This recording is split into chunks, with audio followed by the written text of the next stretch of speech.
Start करना। बार बार दिल आए, बार बार दिल ये गाए, तुम जियो हजारों साल ये मेरी है आरज़ू। Happy anniversary to you, happy anniversary to you, happy anniversary mummy and papa, happy anniversary to you. Thank you so much, खूप खूप धन्यवाद। बाबांनी भरवला नाही आईला,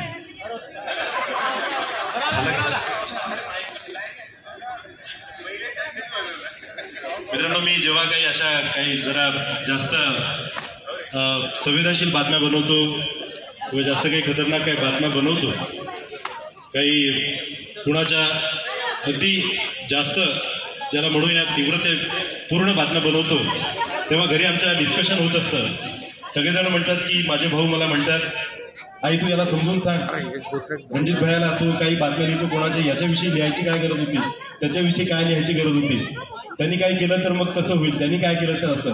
तेव्हा माझी आई त्याला म्हणते की बेटा, जन्म आणि मृत्यू हे ईश्वराच्या हातात आहे आणि त्याला जे लिहायचं ते लिहू, तो सत्य लिहितोय, तू त्याला तुम्ही घाबरू नका, तो जे लिहित असेल म्हणे खऱ्या अर्थाने जर हिंमत माझी कोणती असेल या माझ्या सगळ्या कुटुंबामध्ये तर माझी आई आहे। खूप खूप मी भाग्यशाली आहे, त्यांच्या पोटी मी जन्माला आलो म्हणून, माझी आई आणि बाबा। मी आता सगळ्यांना विनंती, एक सुंदर पुस्तक आपण त्या ठिकाणी प्रकाशित करणार आहोत। येत्या दिवाळीला ते प्रकाशित करण्याचा आमचा मानस आहे।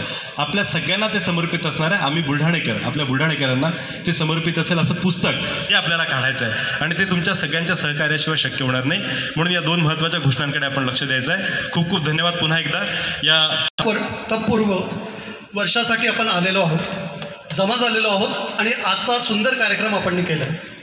तर सर्वात आज या शपथेची सुरुवात करण्यापूर्वी सर्वांना आठवत असेल आपला लहानपणीचा बुलढाणा, म्हणजे या बुलढाण्यात उन्हाळ्यात सुद्धा पंखा लागत नव्हता असा बुलढाणा होता।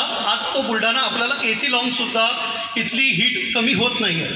तर हे फक्त गुड इव्हनिंग सिटीचं नाही, तर गुड इव्हनिंग सिटींकडून प्रत्येक बुलढाण्याच्या नागरिकांचं हे कर्तव्य आहे की त्या बुलढाण्याला आपल्याला पुन्हा ते सुंदरता द्यायची आहे आणि ते बघतो की मी प्रतिज्ञा करतो की पर्यावरण रक्षणासाठी मी माझ्या दैनंदिन जीवनात योग्य ते बदल करेन। मी पृथ्वी आणि तिचे पर्यावरण रक्षणासाठी सदैव प्रयत्नशील राहील।